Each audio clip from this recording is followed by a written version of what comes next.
aqueles que têm webcam e abram o webcam. Vou dar um alto, para eu consigo ver vocês. Ah, beleza. Só a Gabi. Não é justo. João também, capotado. Cadê o livro? E o caderno, João? Eu tô de pijama ainda. E eu não pentei o cabelo, nem lavei o rosto ainda. Não fiz nada. Tipo assim, eu levantei da cama e vim pra cá. Não faz mal, vocês estão em casa, ok? Importante é a gente poder aprender aqui. Oi, Maria. Tudo bem? Gente, todos com um livro e caderno nas mãos, ou na mesa, ou seja lá onde for. Vamos para a André. condição. Oi. E o Giovanni não entra, né? Engraçado, né? O Giovanni não quer saber de nenhuma aula. Nem de história. Me aguarde. Vamos lá. A primeira questão da página 113 tinha um gráfico, o regime do Nilo. O regime do Nilo é ótimo, né? Você está emagrecendo. A periodicidade do Nilo, né? Daí pergunta ali. Identifique. O mês em que as águas começam a subir. Quando que começa a subir a água? Julho. Tem mais dois. Agosto? Não. E agosto. Ah, não. Do segundo pontinho? Quando que começa a subir de novo? Olha, ele sobe, daí estabiliza, sobe de novo. Agosto. Novembro. Não. Outubro e novembro. Olha lá, julho. Se vocês pegarem julho, ele começa a subir. Lá em outubro, olha lá no gráfico, ele começa a subir de novo. Daí ele cai e sobe de novo em novembro. Julho, outubro e novembro. Quase que eu esqueço. Então, nesse período, julho, outubro e novembro, que é a primavera e o verão, lá no alto da montanha acontece o degelo. Não é só degelo, tá, gente? É muita chuva também, é um período de muita chuva. Então, tem os lagos, lá no alto das montanhas da Núbia, tem os lagos gigantes. E a quantidade de água nesses lagos ficava muito maior, e daí o leito do rio recebia mais água. E daí lembra que a margem do rio aumenta, fica cheia de lodo, depois volta, fertiliza a terra. Porque senão aqui, tem um deserto igual ao deserto do Saara. Graças ao Nilo, foi possível ter vida ali. Depois, o mês em que as águas chegam ao ponto mais alto. Novembro. Não. Novembro. E depois, o mês em que as águas começam a retornar ao leito. Março. Novembro? Fevereiro. Março. Olha lá, se a gente for pegar o gráfico, começa a subir em julho. O mês em que está o ponto mais alto é lá em outubro, ó. E novembro começa a cair. Então é julho, outubro e novembro a resposta. Julho, outubro e novembro. Isso quer dizer que em julho começa a subir, quando está bem cheio é outubro. Outubro os camponeses não estão plantando nada, tá? Porque está tudo alagado. Então, novembro começa o leito voltar ao normal, daí os camponeses começam, então, a plantar, e a colheita vai ser lá perto de junho, maio, antes da cheia. Antes que o rio encha novamente. Certo? Então, a resposta da A é a primeira, julho, segunda, outubro, terceira, novembro. 2. Leia o texto a seguir. Quem pode ler?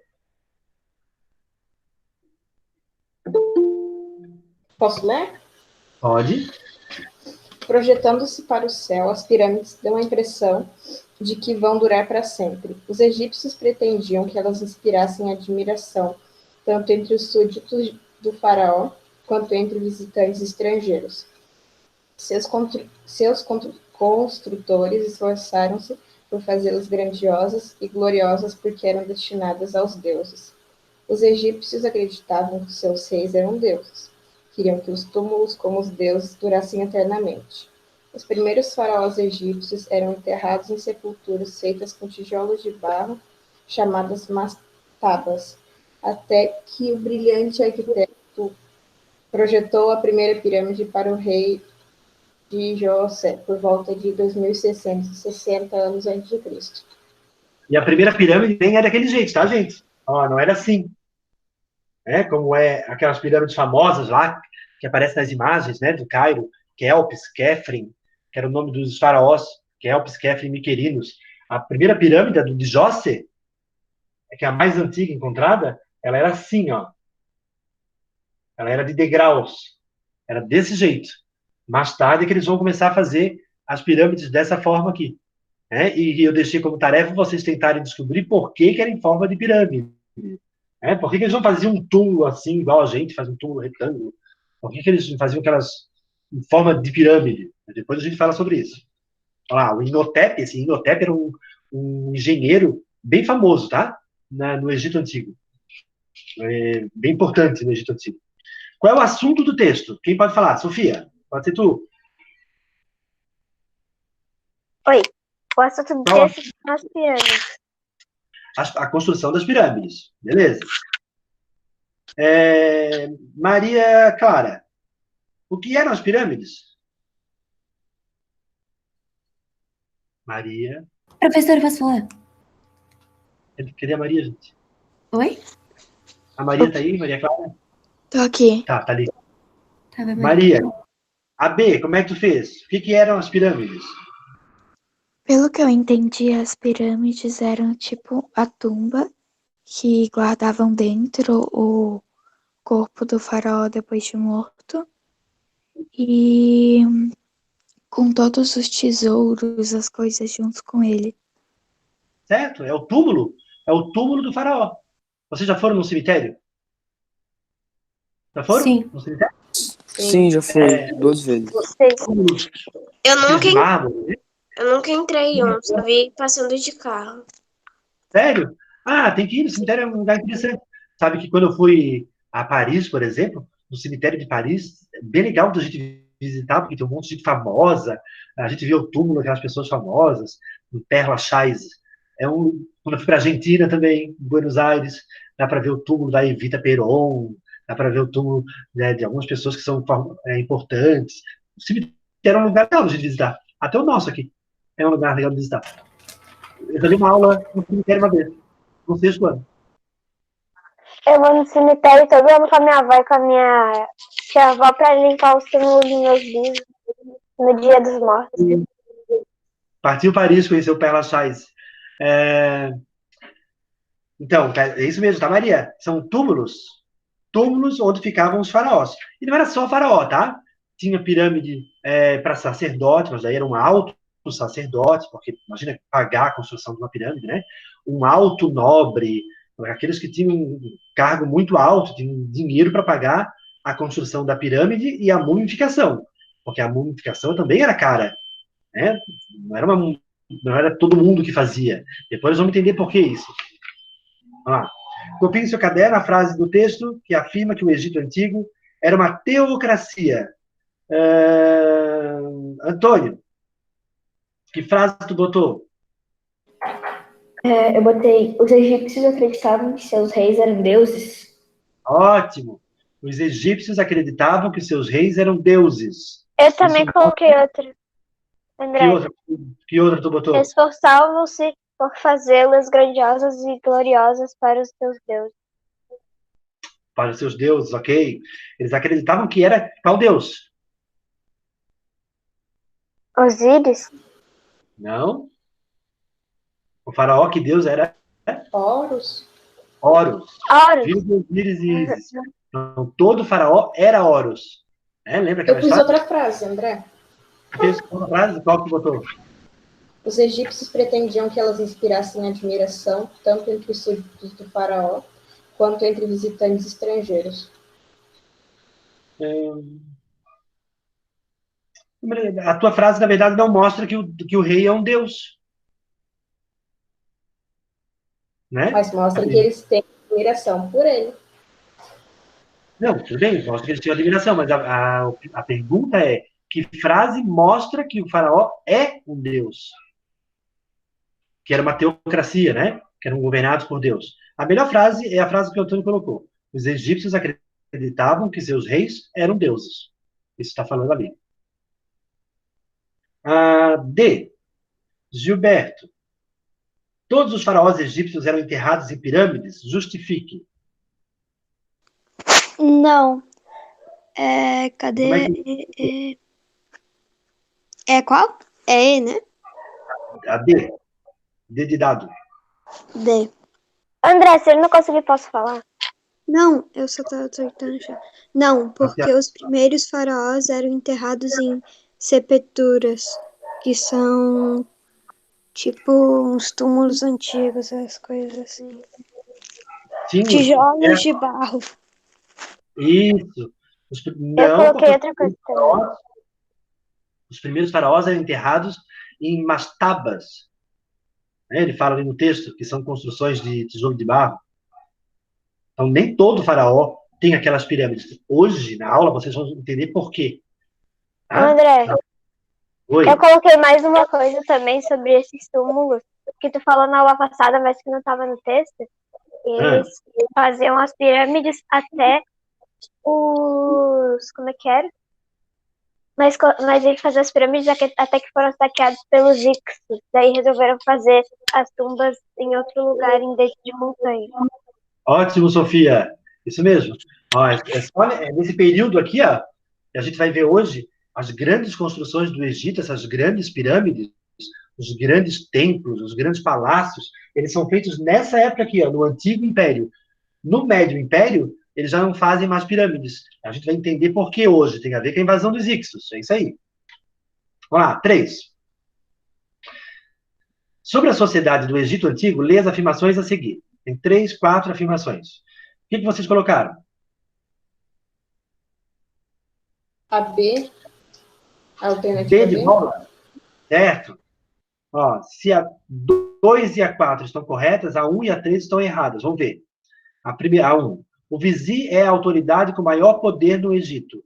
Conhecedor da difícil escrita egípcia, este alto funcionário controlava a arrecadação de impostos. Não, a maior autoridade é o faraó. Tá? Depois do faraó vem o vizir. O vizir é como se fosse hoje. O vizir é como se fosse hoje um primeiro-ministro. O país que tem primeiro-ministro é a Inglaterra. Ó, a Inglaterra tem a rainha e tem um primeiro-ministro. Quem governa, na prática, é o primeiro-ministro.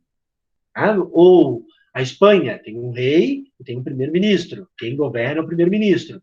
Mas tem um rei. Então, está errado, porque o vizir não era a autoridade máxima. A autoridade máxima era o faraó. E a 3 está errada, vamos ver. Os comerciantes e os militares. Os comerciantes e os militares do Egito não tinham muito prestígio. É só pegar lá a pirâmide social que a gente vê, né? Que eles estão mais para cima. Como o império era muito fechado e não se relacionava com seus vizinhos, os responsáveis pelas trocas comerciais e a defesa do Egito tinham um papel social secundário. Não, está errado. Os comerciantes e os militares tinham um papel bem importante, especialmente no Médio e no Novo Império. Tá? Então é a letra B. Depois vocês vão entender, quando eu explicar isso aqui, ó, o que acontece em cada período. E a 4, o texto a seguir foi retirado de uma obra literária escrita durante o Médio Império. Aqui, ó, nesse período. Leia com atenção. Quem pode ler? Vai, Sophie, lê. Sofia. Ok. Oi, tá bom. Qual a gente tá? A gente tá na 4? A gente tá na 114, 4. Ah, tá, valeu. Pode começar, André? Deve. Deixa que te recorde o estado miserável em que fica o camponês quando chegam os funcionários que vêm fixar a taxa de colheita. O trigo estava na eira, desapareceu. Os ladrões levaram. Não pode pagar o que deve pelos bois que pediu emprestado. Além disso, os bois morreram de tanto lavrarem e debrulharem. E o escriba já atraca a margem do rio para calcular o imposto sobre a colheita, com um grupo de servos armados de bastões. Com ramos de palmeira dizem, mostra-nos o trigo. Mas não há nenhum trigo, e o camponês é espancado sem dano nem piedade. Lembra que no vídeo que a gente viu na aula passada, numa parte que a gente viu do vídeo, eles calculavam a quantidade do imposto de acordo com a altura da cheia do Nilo, lembra? Que ele subiu aquela escada e mostrava aquelas linhas para eles saberem até onde o rio tinha chego. De acordo com a cheia, é que eles cobravam o imposto. Aqui está falando da cobrança do imposto, né? Um camponês que perdeu tudo e vai ter que pagar o imposto. Deu um título ao texto, né? Fica a critério de vocês. A vida de um camponês. Como é que eles chamavam o camponês no Egito mesmo? Quem lembra?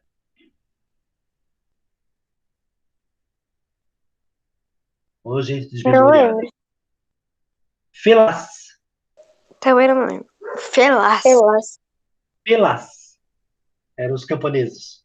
Olha lá. Então pode ser a vida de um felá, a vida de um camponês, ou o pagamento dos impostos. Tanto faz o título, desde que tenha coerência com o que está sendo falado, né? Transcreva o trecho do texto que registra abuso de autoridade na cobrança de impostos. Que parte do texto mostra que tem um abuso de autoridade. Mostra-nos o trigo, mas não há nenhum trigo e o camponês é espancado sem dó nem piedade. É espancado sem dó nem piedade, pode ser? Se ele não paga, ele é espancado sem dó nem piedade. Que outro trecho poderia ser? Eu botei com um grupo de servos armados com bastões. Pode ser um grupo de servos armado com bastões. Beleza, que foram cobrar, né? Foram cobrar os impostos. Pode ser também. Poderia ser, o escriba já atraca a margem do rio para calcular o imposto sobre a colheita, com um grupo de servos cercado de bastões. Então, ele já vem armado para cobrar os impostos. Gente boa ele, né? Qual o assunto principal do texto?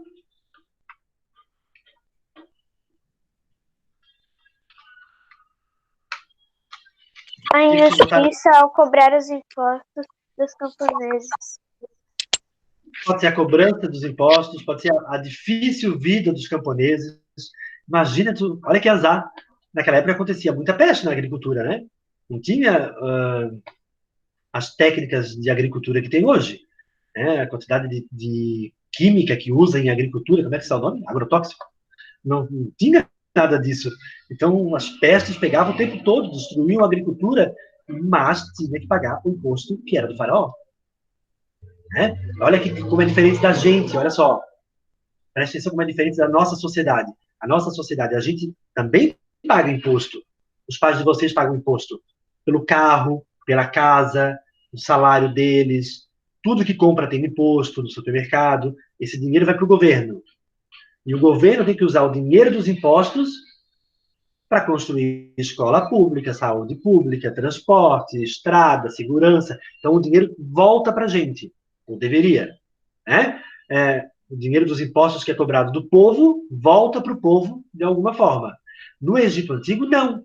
O dinheiro dos impostos que ia para o faraó e para os nobres não voltava para o povo. Era do faraó. O faraó é Deus. O Egito é dele. Se ele é Deus, o Egito é dele. Ele tem o direito sobre aquilo. A terra é dele. A lógica é muito diferente, tá vendo? Não voltava o dinheiro do imposto em escola pública, saúde pública. Aliás, nem existia isso. Vai demorar muito tempo ainda para existir isso. A lógica é muito diferente da nossa. E a D, com base no que você leu no capítulo desse texto, compare a vida do camponês à do escriba. Fala, Sofia. Coloquei que... Deixa eu falar na próxima página. Que o escriba tem uma vida muito mais favorável, pois mora no palácio e trabalham sentados, não com o trabalho braçal, pois trabalham mais diretamente com o faraó. Já os camponeses têm uma casa muito simples, um imposto muito caro e são injustiçados ao pagar os impostos. Isso, olha lá. O escriba tem uma vida melhor porque ele conhece o segredo da escrita. A escrita naquela época era um segredo, não se ensinava para qualquer pessoa. Diferente de hoje também. Hoje a gente quer que cada vez mais pessoas saibam ler e escrever. Naquela época, os escribas guardavam esse segredo, porque quem sabia ler e escrever tinha muito poder. Então, o escriba era muito poderoso. porque ele conhece o segredo da escrita. Ele vivia muito bem. Já o camponês vive miseravelmente, passa fome, paga muitos impostos, faz um trabalho braçal, o escriba faz um trabalho intelectual, né? Então, são duas classes muito diferentes. Eu lembro que eu falei na última aula para vocês, eu acho que eu falei na última aula para vocês, que as profissões mais altas, elas eram passadas de pai para filho. Falei, né? Militar, sacerdote, escriba, essas profissões mais altas, eles não ensinavam qualquer pessoa a ser um sacerdote. Eles ensinavam o filho a ser sacerdote. Os segredos do culto, de como deve ser a oferenda para o deus Osíris, de como deve ser o embalsamamento, a mumificação, né, dos sacerdotes de Anubis. Os segredos eram ensinados para os filhos, para garantir que os filhos continuassem tendo uma boa vida, e não acabasse sendo um camponês, um felaz. Então a profissão era hereditária. Hoje em dia não, né? Profissão, alguns filhos até escolhem a profissão do pai, mas não é uma obrigação, né? Ninguém tem essa obrigação. Tudo bem a tarefa? Então vamos lá. Olha, a gente estudou, tem que ver que horas são, vai até 9h05, né, Sal? Ixi! A gente estudou nas aulas passadas esse período aqui, ó. Estão acompanhando aí, né? Período pré-dinástico. Quando não existia o Egito. Até aqui não existia o Egito. Existiam nomos. Existia o povo egípcio, existiam aldeias egípcias, mas não existia o Egito, não existia o Estado egípcio. Não tinha se unificado ainda. Em 3200 a.C., Menes, ou Narmer, não faz o nome, tem traduções diferentes, ele unificou o Alto e o Baixo Egito, ele lembra que ele era do Alto, pensa sempre assim, quer ver, para gravar, o Alto domina o Baixo, o Alto domina o Baixo. O Menes vai unificar todos os nomos e vai criar o Egito Antigo. Agora, preste atenção nesse mapa aqui, ó. Dá para ver o mapa? Sim.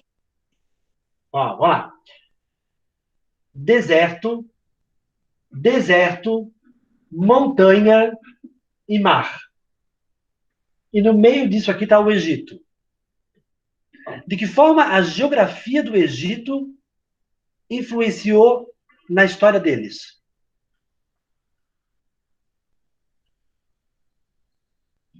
Ó, o fato de estar aqui no meio do deserto, mar, montanha, vai fazer com que aconteça o quê? Com que o Egito seja o quê?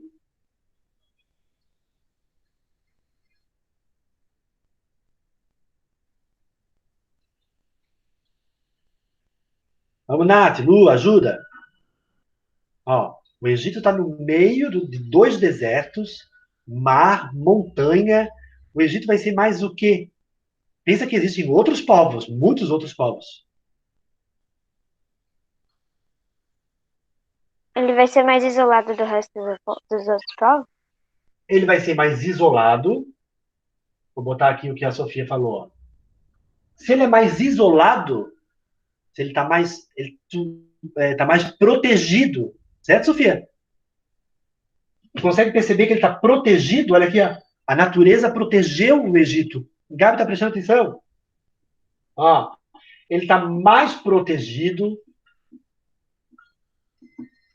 porque nenhum outro povo vai conseguir atravessar o deserto e invadir o Egito. Ele até consegue atravessar o deserto para chegar no Egito. Mas quando ele chega lá, ele não tem condições de fazer uma guerra. Né? Porque vai lutar contra o povo egípcio, então, que está mais protegido pela natureza. Então, o povo egípcio, por conta da geografia, está no meio do deserto, do mar, da montanha, ele era mais protegido. Se ele é mais protegido pela própria geografia, o que ele não precisa fazer muito? Se proteger dos outros povos.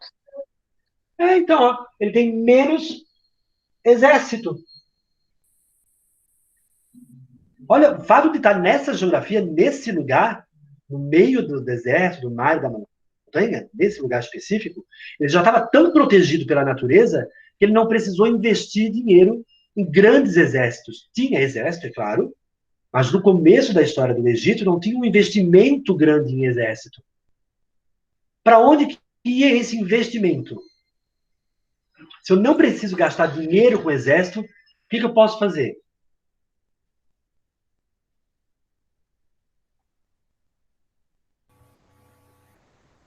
Gastar com outras coisas? Que outra coisa os faraós vão gastar o dinheiro dos impostos?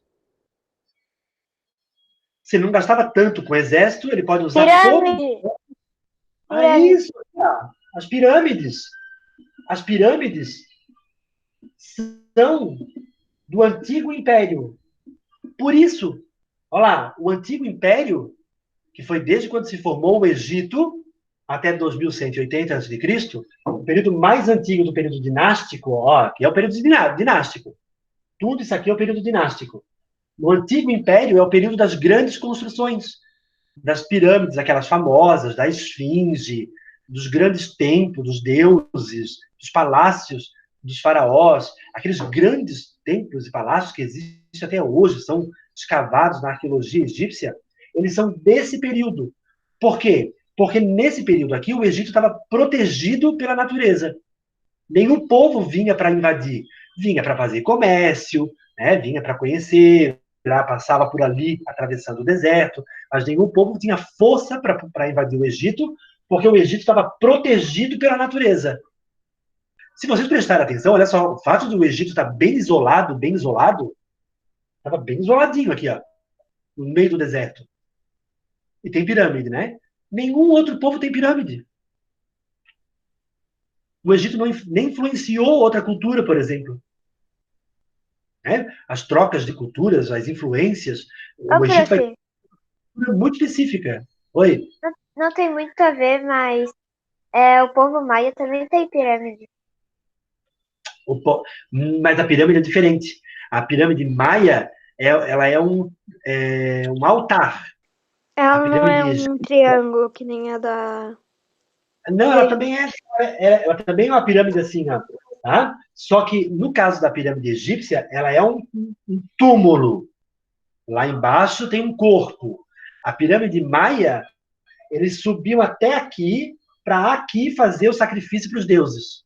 Então ela é um altar, não um túmulo. Não tem ninguém enterrado numa pirâmide maia.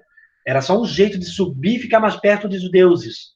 E lá de cima fazer as oferendas para os deuses. Matar um animal, matava até pessoas, né? Os guerreiros, os maias matavam para os deuses. Então, ela tem, ainda que façam pirâmides, mas os maias também, Sofia, não tiveram contato nenhum com os egípcios.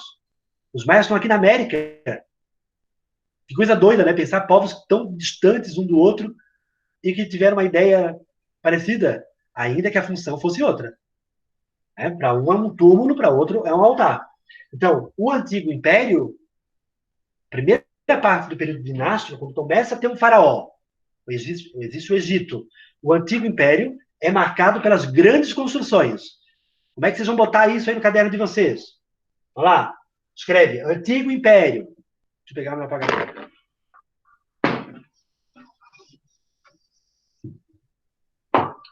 Olha lá, marca lá. Antigo Império. Grandes construções. O Antigo Império marcado pelas grandes construções. Eu espero que vocês estejam anotando isso aí no caderno, ok? Até porque no livro não está dessa forma. Pode repetir, por favor? Para fazer essas grandes construções, está marcando, João? Tá? Então vai lá. Para fazer essas grandes construções, o que o faraó fazia? O que ele precisava para fazer essas grandes construções? Muitos homens. Muitos homens, que eles eram convocados durante a cheia, e imposto. Ele cobrava impostos, muitos impostos. Lembra que o Egito, aqui está o Egito, depois da unificação. Ele é dividido em nomos, como se fosse o Brasil e os estados. Ainda existiam os nomos, as províncias. Então, os nomarcas ainda tinham que cobrar imposto dos camponeses e mandar para o faraó agora. E o faraó usava o dinheiro dos impostos para fazer essas grandes construções. E quanto mais cobrava do povo, mas gastava em grandes construções. É tanto que a gente chama de obra faraônica. A gente falou isso na aula passada, né? Uma obra gigantesca, uma obra faraônica. Tem governantes que adoram uma obra faraônica, porque mostra poder, né? Se construir um elevado, mostra que é um prefeito com poder. Então, ele cobrava muitos impostos para poder fazer as grandes construções. E essa cobrança de impostos, de muitos impostos, vai chegar uma hora, no final do Antigo Império, vai chegar uma hora que os nomarcas vão se cansar da cobrança dos impostos, muito elevado, e vão se revoltar contra o faraó. Tá? E vai ter um conflito entre os nomarcas... André, Oi. e é por esse período que o faraó começa a matar as crianças, os homens das coisas, ou isso aí é tudo fictício? Ah, isso aí nós vamos falar depois, tá quase. Olha lá, como é que acaba o Antigo Império? Tá quase acabando a aula, alguém avisou ali. Vamos só ver como é que acaba o Antigo Império, então. Lá. No final do Antigo Império, tinha uma briga, uma